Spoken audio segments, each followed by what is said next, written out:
Uh-huh. I just feel like I've been around the block, ripping up fantasy stock, working around the clock. Look at the view from the top. Researching rookies a lot? No, I just be listening to pods. Yeah, one in particular, I'm just a messenger. Let me just pass on the rock.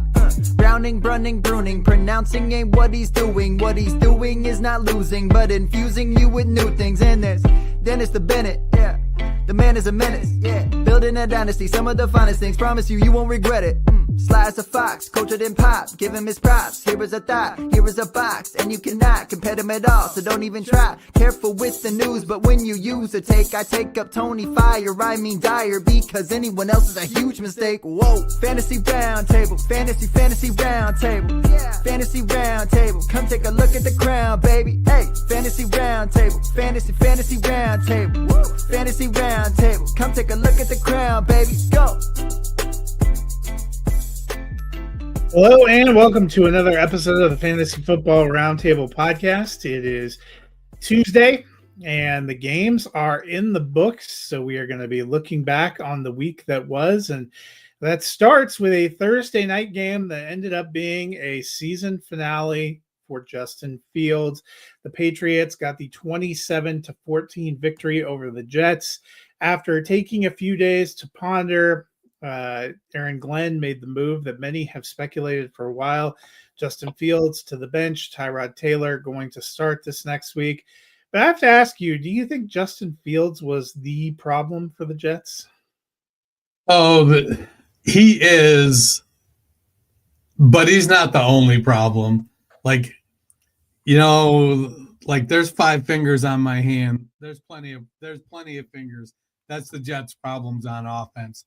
Garrett Wilson's injury, no depth at wide receivers, offensive line injuries, first-time offensive coordinator. There's a lot of things that needed to go right for that offense. And then when you add into it a quarterback that could be useful in the NFL and can win games, but you have to really be able to structure the offense to his strengths. And, passing isn't his strength.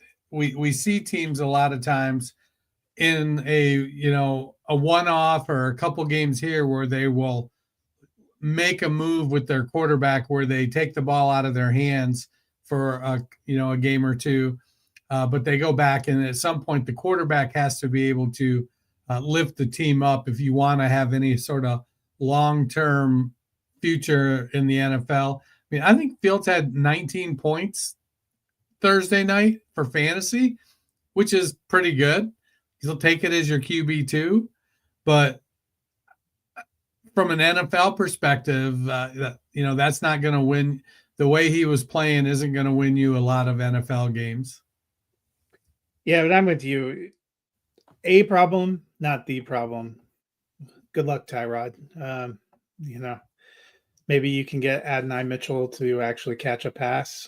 I felt a little bad for Fields for being taken out in that game because you're going against a team that has the best rush defense and pretty much the best part of your offense is running. And Fields did manage 67 yards and a touchdown on the ground, which was more than Breece Hall managed on his carries. And he delivered some passes that were there that his receivers just acted like they'd never played before, which in the case of Adonai Mitchell might be the case. John Mechie looked okay. They just don't have a whole lot in there. Lions gotten beaten up. I don't know that this can be a recipe for success for Tyrod Taylor, but I get that the Jets are at a point where they feel like they need to try something. An interesting note I saw today, if they release Justin Fields as a designated June 1st cut, which seems like they're tracking to, on the 2026 cap, they'll be paying $35 million for Aaron Rodgers and $22 million for Justin Fields. So they'll be paying $57 million for quarterbacks to not play for them. Jets. Sounds like a Jets move. For the Patriots, another good game for Travion Henderson, 2 rushing TDs, also had a receiving touchdown. He has been explosive the last 2 weeks after looking like perhaps he had made a pass at Mike Vrabel's wife and got put in the doghouse for most of the rest of the season. So, which TreVeyon Henderson are we going to see moving forward? You know, he's up to running back 19 after 2 huge weeks. And from a fantasy perspective, you know, we love that as our RB2 as we're heading into the playoffs. He's starting to make plays, not quite getting the passing volume that we would like yet. But the NFL pass protection, I guess, is a little different than the college pass protection. I feel great about TreVeyon Henderson, but I'm nervous about Ramondre Stevenson returning. You know, it feels like Vrabel is turning into one of those guys that likes to defer to the reliability of the veterans. And I think that's what Ramondre Stevenson provides, even if he doesn't provide a ton of explosiveness at this point in his career. So when Stevenson gets back, we'll probably see a split. But we also know Henderson doesn't need to have a ton of touches. He can split touches and still be explosive, put up fantasy points, help the Patriots win games. You know, he had 2 nice long touchdown runs, and that was a beautiful thing to watch. So I like Henderson. I'm happy to roster him where I do. Honestly, I wish I had more. Sometimes I work really hard to try to temper my evaluations with my scarlet and gray glasses that I can sometimes put on. But yeah, I like Henderson moving forward. Well, what we've seen the last 2 weeks is what we thought we were going to see. What's more curious is why it took them being obliterated at running back to give them a chance. The final international series game was the first game in Madrid, and what a whale of a game they saw. It did go to OT. The Miami Dolphins, a 16-13 victory over the Washington Commanders. Dennis, I touched on this last week, but it certainly seems like the backfield is moving toward Chris Rodriguez. After being more productive in week 10 and scoring a rushing touchdown, he led the team with 15 carries and 79 rushing yards on Sunday. Are you trending toward him being the back you want to play? Yeah, I am, but as good as it felt with Rodriguez, he only had 9.5 points. So 15 carries, 79 yards, good per carry average, caught 1 pass for 6 yards, but he didn't get in the end zone. I mean, but by and large, the team didn't really get in the end zone much. He lost some weight in the offseason. He was still relegated. I mean, he was their 4th string back when Eckler was healthy. And maybe that was it kind of felt like he maybe even wasn't going to make the team or would be, you know, a guy they put on the practice squad. I think he was on the practice squad until Eckler got injured and they had to bring him back. So you love to see the resiliency. You know, that makes players tough. He's a bigger back. You know, if he can maintain a little bit of explosiveness that he seemed to pick up with losing some weight, you know, if he can get a few targets in the passing game and start to get in the end zone, I think that'll get better when they get Jaden Daniels back. You know, I like Marcus Mariota, but he's a long-time backup at this point. Would you actually bring Jaden Daniels back onto this kind of shit show? They're 3-8. Terry McLaurin seems like he's no closer to being in the game. You've already had Jaden Daniels get beat up. I don't know what they have to play for. Yeah, there's definitely a case to, you know, let him get fully healthy as you had. And that was a pretty gruesome injury. Like, he could come back and play because it's not his throwing arm, but I don't know, man. It's like those ankle injuries where you say, hey, feet don't bend, feet don't point that direction. Wow. It's like, hey, elbows don't bend that way. Meanwhile, Miami has become a lot more run heavy during this win streak, and that has opened up some opportunities for Ollie Gordon. Another 9 carries, 45 yards, and a touchdown. As Miami becomes more run heavy, do you like him a little more? He's very much a desperation flex play.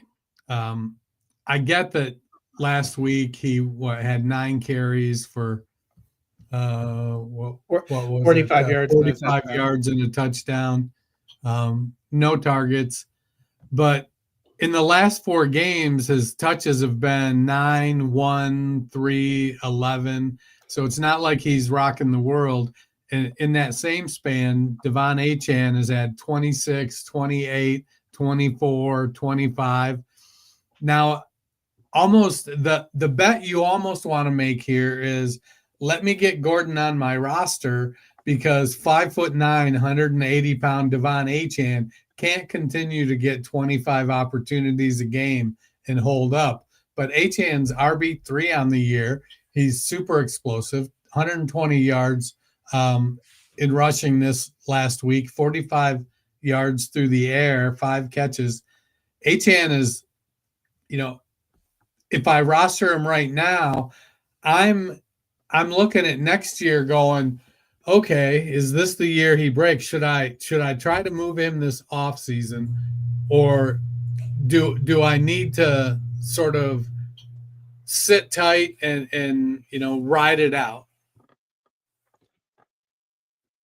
Yeah. It seems like Miami's going to ride it out with Tua, so I'd probably keep Achane and hope for the best. The Carolina Panthers earlier this season beat the Atlanta Falcons 30-0. As they went to Atlanta, we thought a desperate Falcons team would be up for revenge, and instead the Panthers still scored 30 and won 30-27, sweeping the Panthers and pretty much sweeping the Falcons and pretty much demolishing their season.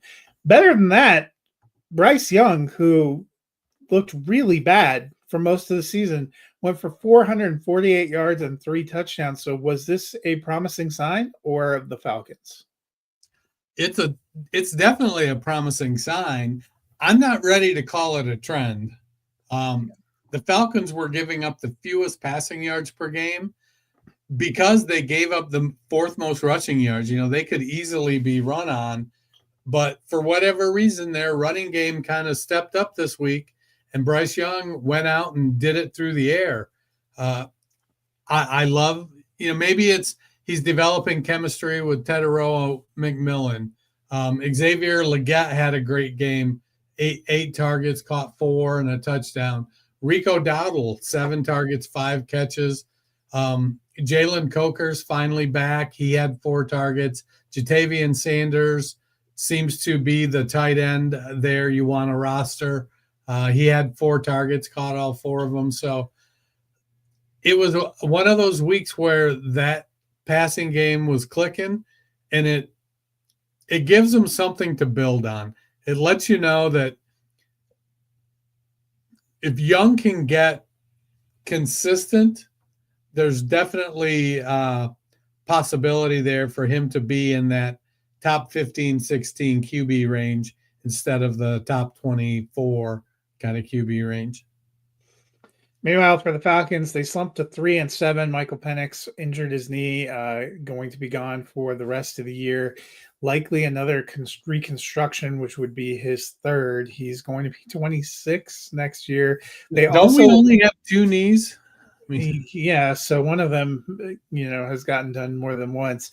Drake London, also a knee injury, likely to be out. So the Falcons pretty well done for 2025. What do you think they do going forward? I mean, it's not like they were tearing the league up with Penix. He was quarterback 26.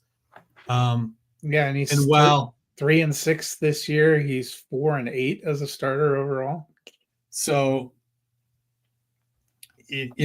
my Michael Penix mantra these last few weeks has been, man, all I hear is he's got such a strong arm, and all I see when I watch is him bouncing the ball in front of his receivers.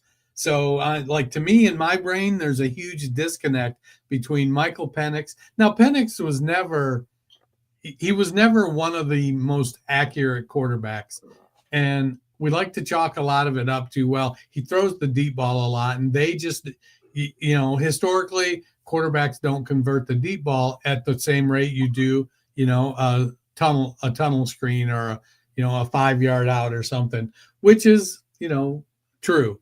But Penix has bounced a lot of short passes in front of receivers as well. Now, in this game, he was pretty accurate, 13 to 16, 175 yards.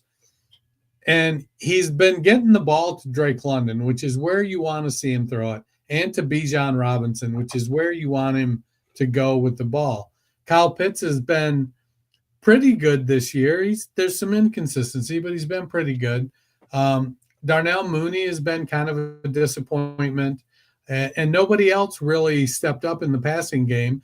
David Sills has become their de facto wide receiver 3, and he's not rosterable, in my opinion. Kirk Cousins, in his one start with when Penix was out earlier and his relief duty he's been in, has not looked good. I don't know if all of a sudden, knowing he's going to be the starter the rest of the way and having the desire to try to land a starting job next year, maybe Cousins, it clicks in place for him and he starts getting the ball by a lot to London and Robinson and Pitts. It may happen. Maybe he, reverts back to his Minnesota form for the rest of the season, and that's good. Now, Atlanta's defense has stepped up. A couple young linemen have really started to put pressure on quarterbacks, and that's been good to see. But I'd like to see Michael Penix, when he comes back, be more consistent. He's really a volatile quarterback. The Buffalo Bills hosted the Tampa Bay Buccaneers and got the 44-32 victory. Dennis, your boy Sean Tucker, making the most of his opportunities. 106 rushing yards, 2 touchdowns, also had a receiving touchdown. How are you feeling about him? Man, I'm a fan, and I'd like to see him get more opportunities, but until this week, his career high carries was 14. He'd only had, I think, 2 double-digit carry games in his career, buried on the depth chart behind Rachaad White, and then Bucky Irving came in and just took over. So, well, it was a game where he had the hot hand and he put up the points. Rachaad White still outsnapped him 60% to 44%. So, I'm optimistic that maybe he showed something and has earned an opportunity. You just don't know, because they seem to be willing to push him aside as soon as anybody seems to be capable. Meanwhile, for Buffalo, they lost a big loss to Miami the week before. Was this kind of a statement win coming out and Josh Allen just saying, I'm just going to beat everyone? It was a statement win for Josh Allen, but Buffalo had a 10-minute time of possession disadvantage. They were in 15 fewer plays than Tampa. They just were able to put it in the end zone. It wasn't that, they didn't sustain long drives, if I remember correctly. Forget where was my possession chart. It seemed like Tampa had Buffalo had 2 long drives in the fourth quarter and a long drive at the end of the second quarter. So when they had the ball, they kept the ball and they put it in the end zone. But it just felt like the rest of the team wasn't necessarily getting it done. Cook only had 48 yards rushing. He did do it in the air with 66 yards and a touchdown. But, was anybody playing Tyrell Shavers? Come on. Did anybody know who Tyrell Shavers was? I might like him going forward, because he's an interesting deep threat. I like him better than Gabe Davis, and who knows what's going on with Keon Coleman. Yeah, the news out of Keon Coleman, Buffalo with Keon Coleman, doesn't sound great. No. The Houston Texans went to play the Tennessee Titans. I thought it would be more of an easy win, but it was tough for Houston. They did get a 16-13 victory. Is Nick Chubb droppable? 3 carries for 17 yards. I'm just not seeing the appeal. He was barely startable earlier in the year when he was getting more volume. It just, talk coming out of camp, some of the reporters were like, man, we just don't see any burst at all with Nick Chubb. But they didn't really have anybody they were comfortable with. Dario Gumbawale was going to be the receiving back. Woody Marks has come on. He didn't have a very efficient day, but he did have 18 carries, caught his only pass. It feels like Marks is the guy you want to roster there. But hell, I mean, we're going to have another week of Davis Mills, and he's been a fantastic pickup. He's one of those guys that maybe ends up getting an opportunity to go somewhere and start. Meanwhile, for the Titans, Calvin Ridley busted his knee. He is out for the year. That ends his season. He's going to turn 31 here in December. Been horribly inefficient the last 3 years with Jacksonville and then with Tennessee. What is his future, and what are you doing with him in Dynasty? It's bleak. I'm looking to see if I can throw him in on a deal just to get him off my roster. It doesn't feel like there's going to be there'll be no LL Cool J, don't call it a comeback moment here. This feels like the end. It reminds me of like when you held Le'Veon Bell through his holdout season and finally he returns with the Jets. It's like, okay, now, and the value just never came back. I have a couple places I held Ridley during his gambling BS because I was hopeful because we saw like some incredible explosion early in Atlanta, but it has not been good. I mean, as far as rostering him right now, it's like I'm not drafting him in redraft when he comes back next year. But in where I rostered him this year, it was like, well, I'm rebuilding, and it's kind of like, signing Tyler Lockett if you're the Raiders. Yeah. He's a body. Maybe he gives me a game or two that, I can play him. Maybe he plays enough snaps that it doesn't feel like I'm, trying to waste a roster spot while I'm tanking, because he's a legitimate starter. But yeah, it looks like it's over. The Bears went to Minnesota, got the last-second field goal to win 19-17. Dennis, the Bears are now 7-3, but they are -6 in point differential. Is this offense actually good? It's good. It's scatterbrained. It's inconsistent. Williams only had 193 yards and no passing touchdowns. Monangai and Swift seem to be building I wouldn't call them a formidable rushing attack, but they're at least a capable rushing attack. Swift came back 21 for 90, which you like. They have some receivers. Odunze didn't get it done. He had a couple passes that he dropped. Loveland is coming on. Burden's coming on. DJ Moore, though, it's like, what the heck happened there? Well, and you had one of your banger Cole Kmet games. I think the Bears offense is serviceable at best, and I still don't know what to make of Caleb Williams. I know he had an explosive game against the Bengals, but who doesn't? So here's my philosophy on the Bears offense. So very often we will see a new coach come in and there are players, whether it's offense or defense, and they may not necessarily fit the scheme as well as you would like, but you can't just dump everybody. And so you got to play through a season with the play. You turn over a good portion of the roster, getting guys that fit your scheme. I think all the talk in the offseason about Ben Johnson hates DeAndre Swift and is going to get rid of him. I think in the end, Ben Johnson said, yeah, maybe he's not really my guy, but he's played in my offense and he knows it. And that's going to be a benefit to me.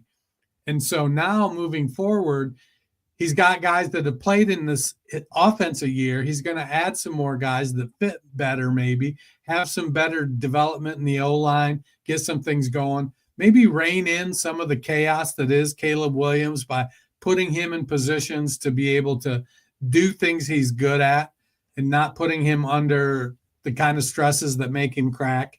developing the defense, with the new defensive coordinator. So, I mean, I'm open to this potentially being a good offense. I think they need another season because a lot of times you come in and the offense can be complicated. We see it with, I know you hate his guts, but Josh McDaniels' offense isn't one you can just pick up in a week. And so some of these offensive minds are like that. You got to keep building and you got to lay the foundation. And I kind of feel like that's where the Bears are right now, is they're kind of laying that foundation for Ben Johnson's offense, and they're getting experience, and they're going to add some more good players in the offseason through the draft, and we'll see where it goes from here. Meanwhile, on the other side, JJ McCarthy now 2-3 as a starter, 52.9% completion, 842 passing yards in 5 starts, 6 touchdowns, 8 interceptions, 4 fumbles, has taken 15 sacks. What are you seeing from him?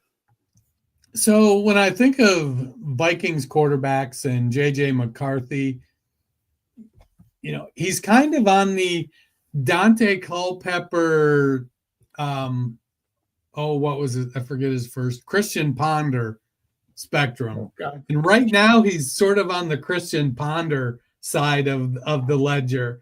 He needs to, he's a good sized quarterback with a good arm who's mobile, but he's not getting it done on a consistent basis. He's got to get it, up there. There's no reason, Justin Jefferson should only have 61 yards receiving. There's just not. That being said, Aaron Jones and Jordan Mason, they're a serviceable backfield, but it's not like Adrian Peterson's back there. They've got a couple weapons. They need to prove that. We'll see if, the quarterback whisperer can get him to the next step. But as somebody who watched him play at Michigan for 4 years or whatever it was, Jim Harbaugh hit him. There were times when Harbaugh was like, yeah, you and your 7 pass attempts are plenty. Green Bay Packers went to New York, and it was a lot closer with the Giants than expected, but not because of a huge game from Jameis Winston. It was a 27-20 Packers victory. Dennis, more injury woes for the Packers. Josh Jacobs injures his knee. It is not big structural damage, not season ending, but what would him missing even a game mean to the Packers? So I think Emmanuel Wilson gives them 80 to 85% of Josh Jacobs, and they like Chris Brooks as well, the other backup. So it feels like they will not really change the offense a ton. Maybe they've opened up the Love boat a little more, let Jordan Love throw the ball just a touch more. But Romeo Doubs has got to not drop passes. Christian Watson caught, he made a nice grab in the end zone on one of his touchdowns. So they do still have some weapons. They need to get a little more out of them. I'd like to see them get more. I'd rather Luke Musgrave get the receiving volume at tight end than Josh Wiley. That's for dang sure. Yeah, well, Musgrave can't do anything with it. Jordan Love, nice little, 55% completion percentage. It's really great. Devin Singletary seems like he's getting a lot of red zone work, which in this game led to 2 rushing touchdowns. Are you liking him more as a flex option? He's a very touchdown dependent flex. I mean, he got 16 carries. He only had 44 yards. Tyrone Tracy doubled up the yardage on just 3 more carries. But honestly, it did feel weird to me that they, felt the little back had the better nose for the end zone, and they put Singletary in, and he did grab two touchdowns. I think he's a touchdown dependent flex. If he doesn't get the touchdown, you're looking at, what would he have? 5.7 points is what he would have had without the touchdown. Next up, we had the Pittsburgh Steelers hosting the Cincinnati Bengals. This was actually a really good game when they played together on Thursday night. It was a really mediocre game. This time, the Steelers rolling 34-12. Bengals dropped to 3-7. Joe Flacco seems like he's running out of gas. Has the shine kind of gone off that apple for both the Bengals and fantasy? I mean, he's lost 4 of 5, but is it really? I mean, how much of it is his job to tackle the other team's offense, to defend passes from the other team's offense, to keep the other team's offense out of the end zone? I mean, yeah, 12 points isn't great. You need to get more points than that. But 40 pass attempts because they're playing catch up. Chase Brown had a good productive game. They just, Pittsburgh kept him out of the end zone, and the Bengals defense is giving up a league high 33.4 points. Going into the game, Dallas was second at 30.8, but I actually have the number. They dropped down to playing the Raiders will help you. Oh no, I gave up. Yeah, they're giving it. I think it's like 29.7 now is where Dallas is at on points per game. But meanwhile, for Pittsburgh, the other aging quarterback in this one, Aaron Rodgers, has a minor break in his wrist. I don't think any breaks are minor when you're over 40. It took him out of the game. He doesn't need surgery, but it's very much up in the air. If he misses time, what is that going to mean for the Steelers? Means we're going to see some Mason Rudolph and that wacky mustache of his out there. I think they roll with Rudolph. They've got a fairly conservative passing game. We'll see more 4 tight end formations. Jaylen Warren and Kenneth Gainwell out there. And if they stumble and the offense is struggling, it wouldn't surprise me to see them give Will Howard a test run.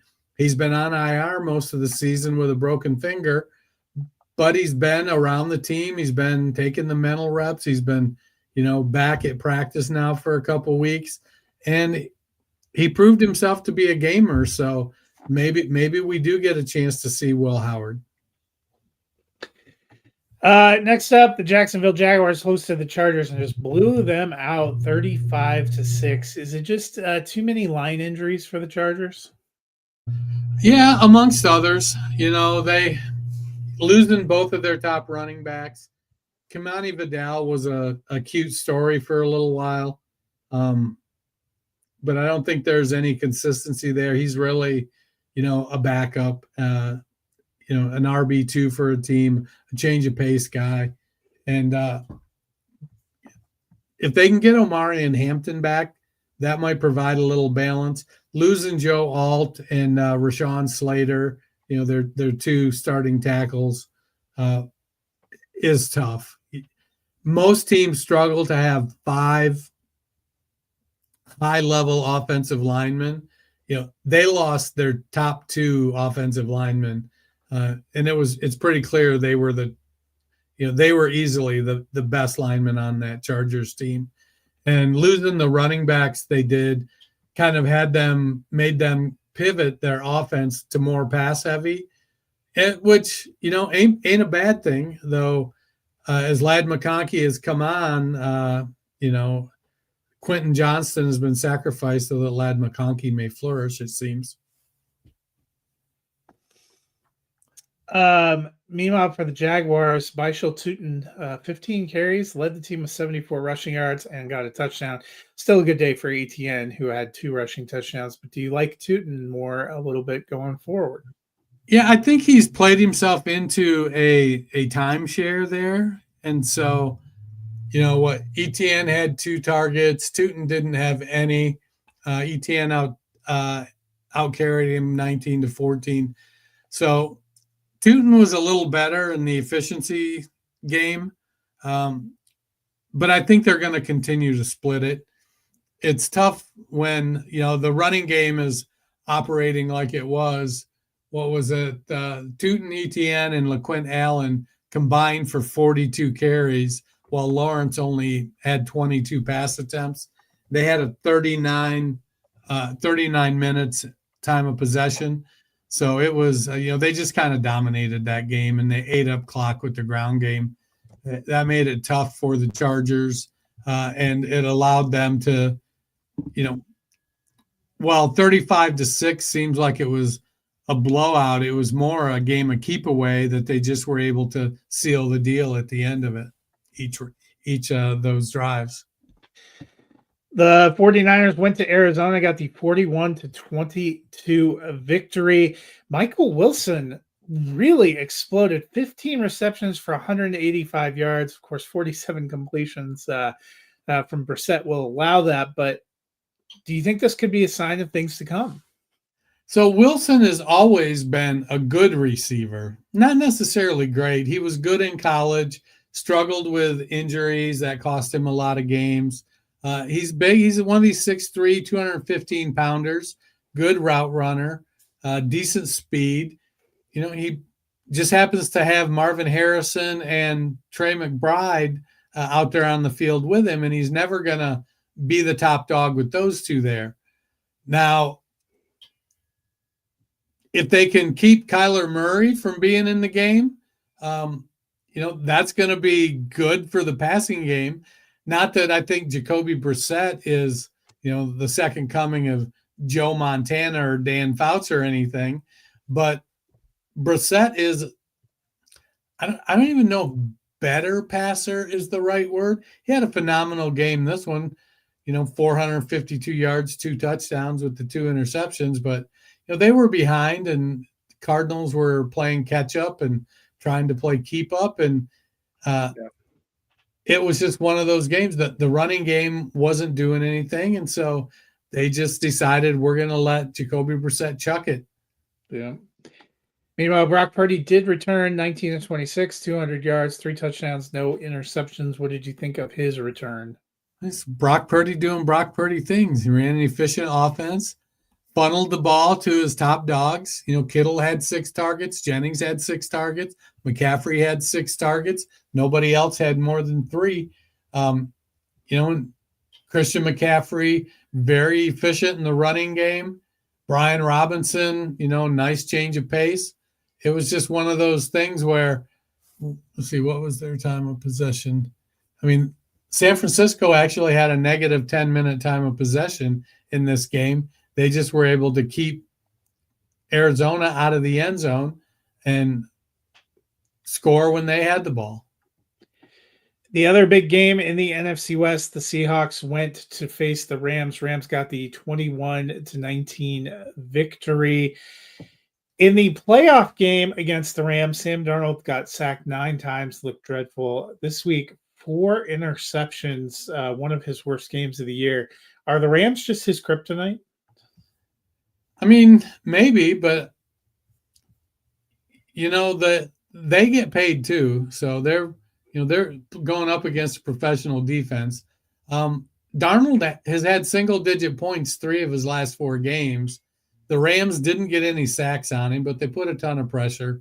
I went back and looked at all 4 interceptions, and all 4 of them, he pretty much tried to force the ball into spots where he was under pressure, and he's just trying to put it where his guy can make a play. But there was just a ton of traffic around the receivers, and the defenders just made plays on it. I don't know if Sam Darnold is a Super Bowl quarterback, but, we saw Jimmy Garoppolo get a team to the Super Bowl as well. So who knows? I think the jury is out on Kubiak and McDonald right now. If they can garner the type of cachet that Sean McVay has, then we'll see. But right now, Darnold is definitely a couple tiers down from the elite quarterbacks. Meanwhile, not a huge day for Davante Adams, but he did get in the end zone again. He has 10 touchdowns through the first 11 weeks, giving them a big goal line target opposite the catch machine and Puka Nacua. Is Adams one of the best acquisitions of the offseason? Yeah, I think so. Him, Javonte Williams, Indiana Jones, they're probably the top three. Like if there was an award for player who changed teams and was a grand slam, these would be the three guys up for it right now. When I kind of look through the other teams, there were some other guys that were like, oh yeah, that's pretty good, but no, these three guys. Would I like Adams to maybe get a little bit more volume, catch a few more passes? I mean, he only caught one pass in this game, and it was for a touchdown, and it was only for 1 yard. And But he's had some bigger games. He's wide receiver 7 on the season, so he is. So, the Rams just have a solid, balanced team with Nakua and Adams at receiver, Kyron Williams at running back, and then Higbee's playing pretty well at tight end. Even Parkinson at tight end. One of the bigger afternoon games that they put in there was the Baltimore Ravens at the Cleveland Browns. It was big because it looked like for a while the Ravens were going to piss this one away, but they managed to come up with a victory at the end, 23-16. They're now 5-5. Pittsburgh, one game up, has its own issues and problems. The Ravens have now won 4 straight after starting 1-5. Do you think that they're probably still the best bet to win the AFC North? I think that chance only got better with the expectation that Aaron Rodgers is going to miss a couple games. They're 1 game behind Pittsburgh. They play Pittsburgh twice.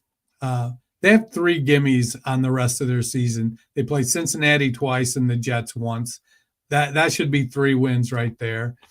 They have 1 bona fide tough game against New England.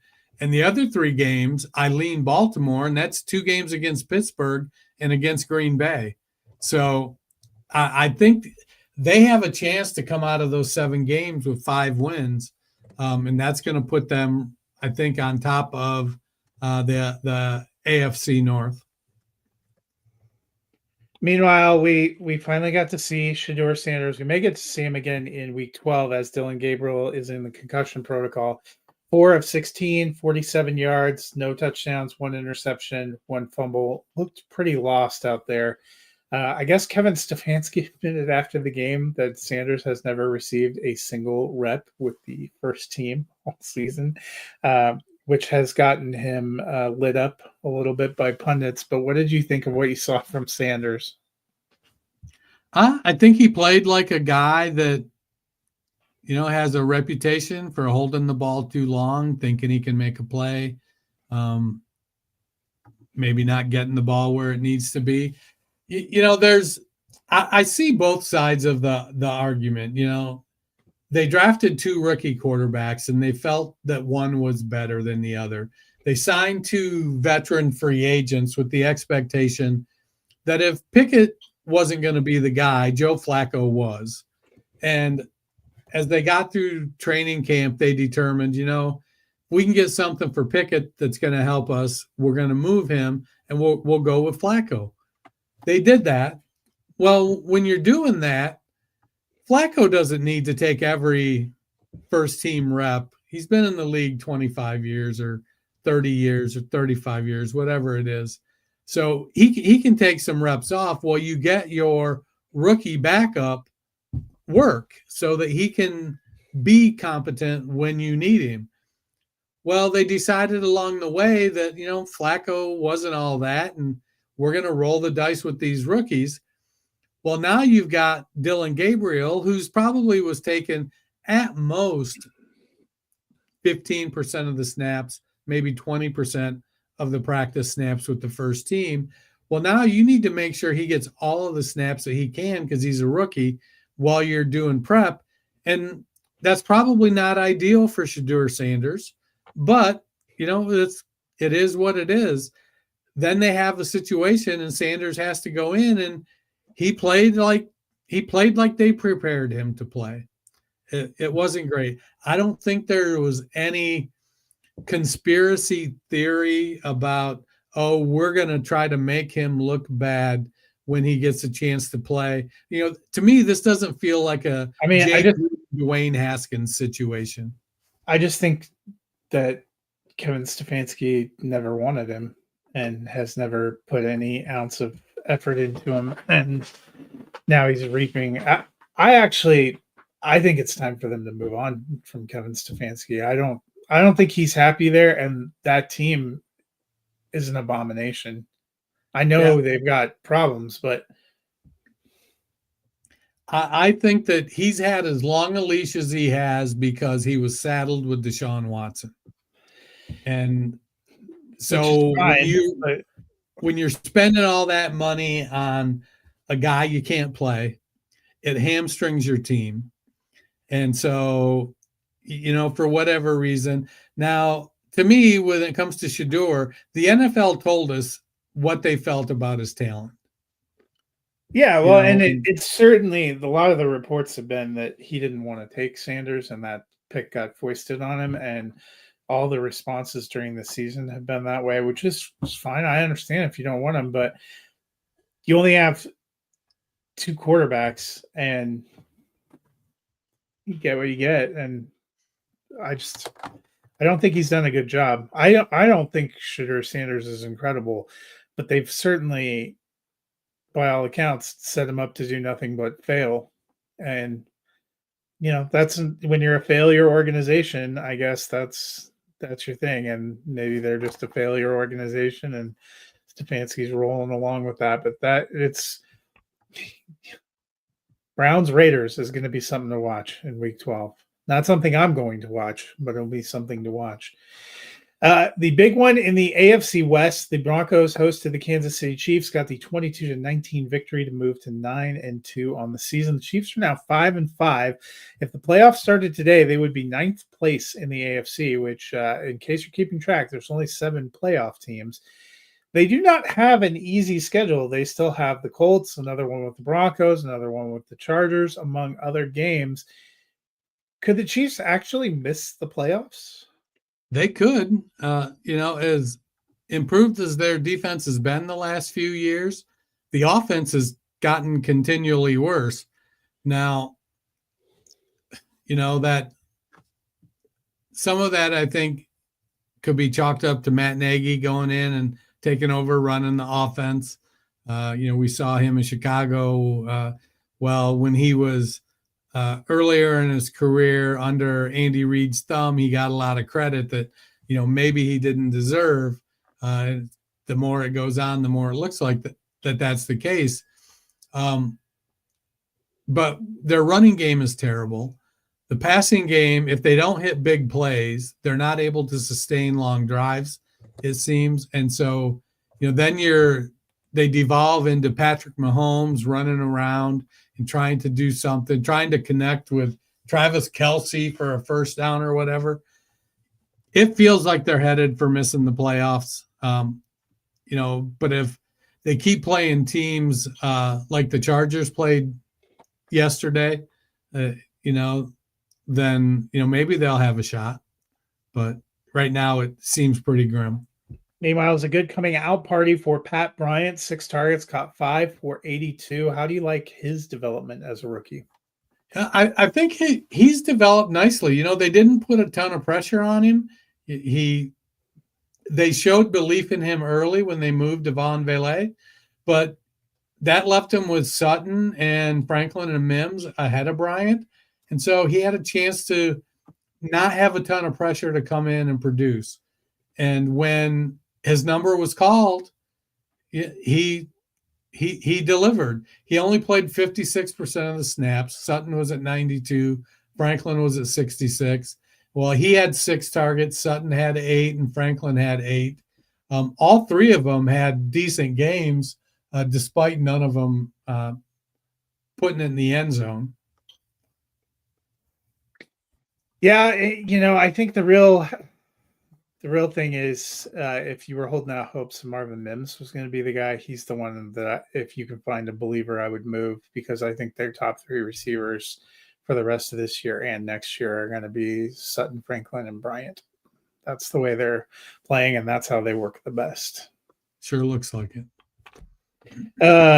Sunday Night Football was a bummer for both you and I. Hey, Dan Campbell just went for it again. No shit. The Lions went into Philadelphia and came up with a 16-9 loss. That's kind of what I want to talk to you about. Like, you and I talked about this a little bit during the game.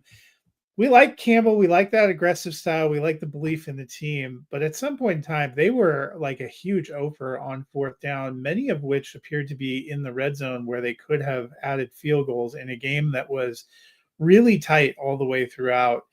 Is that overly aggressive mantra starting to wear on them? No, I don't know that it's starting to wear on them. They're in transition a little bit. He took the play calling back from Johnny Morton. So this was his second week calling plays. The running game really couldn't get going. Philadelphia's got a good defense, and so the running game couldn't get going. They put a ton of pressure on Jared Goff. It looked like the Jeff Fisher version of Jared Goff was out there this week. Amon-Ra only caught 2 of 12 targets. Gibbs and Jameson Williams both had great games receiving, but nobody else really produced anything in the receiving game, even Jared Goff. Meanwhile, for the Eagles, they're 8-2. They'd be the number 1 seed in the NFC. They have a very good defense. That's inarguable, but this offense still seems kind of dysfunctional. What do you make of the Eagles? Man, I think right now they're in their win ugly period. They're like, it doesn't matter if we win by 1 or if we win by 20. We just need to win. We need to keep winning. We're 8-2. We have a chance to win our division, to go into the playoffs. And once you're in the playoffs, it's a different season. You got to just keep winning. Would it be better? Hurts is our QB7.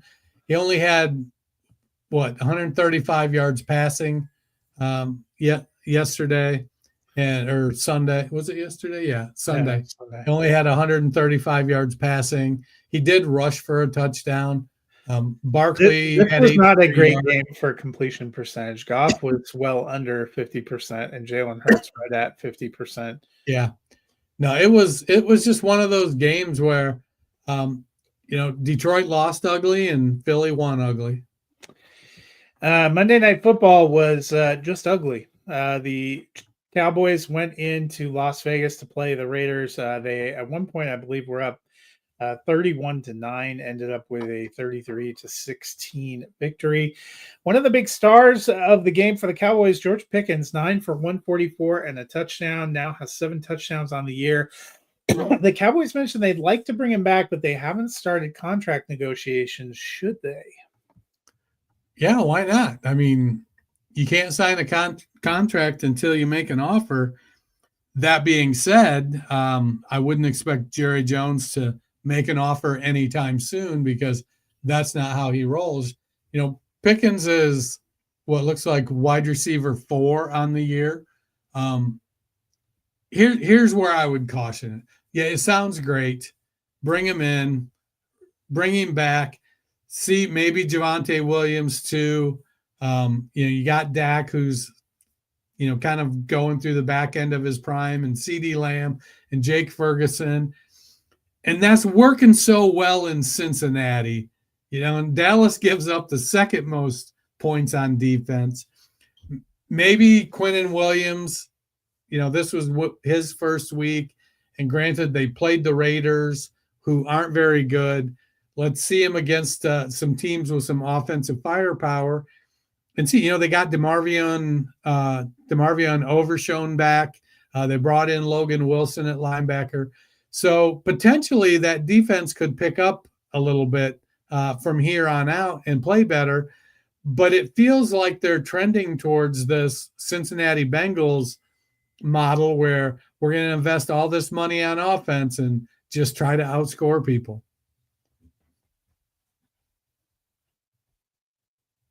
You're muted.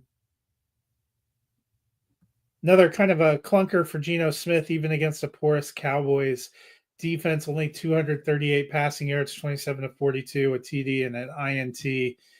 Is he kind of cooked as a starter? He is, but where you going to go to Pickett? You going to go to Aiden O'Connell? I actually think they might look at Aiden O'Connell when he comes back. Yeah, I mean, the upgrade that Pickett or O'Connell offer you, it's not Mahomesian. It's it's middle of the road QB 20 kind of stuff. Getting rid of Jacoby Myers, and now you've got Trey Tucker as your wide receiver 1, and the ghost of Tyler Lockett. Really, it's Brock Bowers. The offensive line struggles, and Ashton Jeanty just can't get anything going on the ground. They need a ton of rebuilding on the offensive line. Max Crosby is kind of the AFC West version of Myles Garrett. He's racking up the numbers and he's playing his butt off and he never gives up, but the offense just isn't getting it done for him. So, I was looking to see where they would draft if the draft was today. And so they're actually, I think it's 6 in the draft or maybe 5, but they're out. Tankathon had Mendoza, Dante Moore, and somebody else all going before their pick. And they had him taking John Mateer in the 2nd round. Mateer feels like a 1-year wonder to me. I without looking, I'm not sure how many games he had started before this year. I don't know if he started somewhere else, and I don't remember if he transferred to Oklahoma or what. Going to be kind of a financial commitment, because they traded for Geno and then they gave him that contract extension. I think they were trying to roll back some magic, bringing in Pete Carroll. I'm not sure that's worked, because what do the Raiders do better than they did last year? I would say nothing.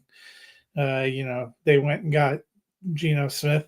That doesn't seem to have worked. I still don't know. Even Brock Bowers and Ashton Jeanty are looking terrible in this offense now, which is kind of a bummer. It's amazing, going into the season with Geno and with bringing in Pete Carroll, there were people that thought the Raiders were going to, be competitive and make a push toward the playoffs. Even I thought they would be at least hanging around 500. They could very well lose to Cleveland on Sunday and end up, going even higher among picks. It's just been dreadful. They still have the Chargers, Chiefs, and Broncos on their schedule. They almost look worse than they did last year. Yeah. But they got a new offensive coordinator with kind of a sophisticated system. Maybe he doesn't have all of his guys. They got to bring some people in that fit that offense. And I'm only giving Chip Kelly some love because he won a national championship with us last year. So, yeah. Well, we've seen several different times Chip Kelly doesn't really work in the NFL. So could be part of it. And that'll do it for week 11, week 12, just around the corner. Actually, a really good one on Thursday night. 4 teams on a bye, so we'll be back on Thursday to preview the week 12 schedule. Dennis, how can people fill their time between now and then? Well, you've got 48 hours. Head over to your favorite podcast platform, hit that search button, type in the Fantasy Football Roundtable podcast. Give us a subscribe, give us a like. More like 47 hours, because we don't want them to be late for our Thursday broadcast. I'm rounding. That's how the new kids do. Well, we will see you on Thursday, just in front of the Bills Texans. A pretty good Thursday nighter. Until then, have a wonderful week.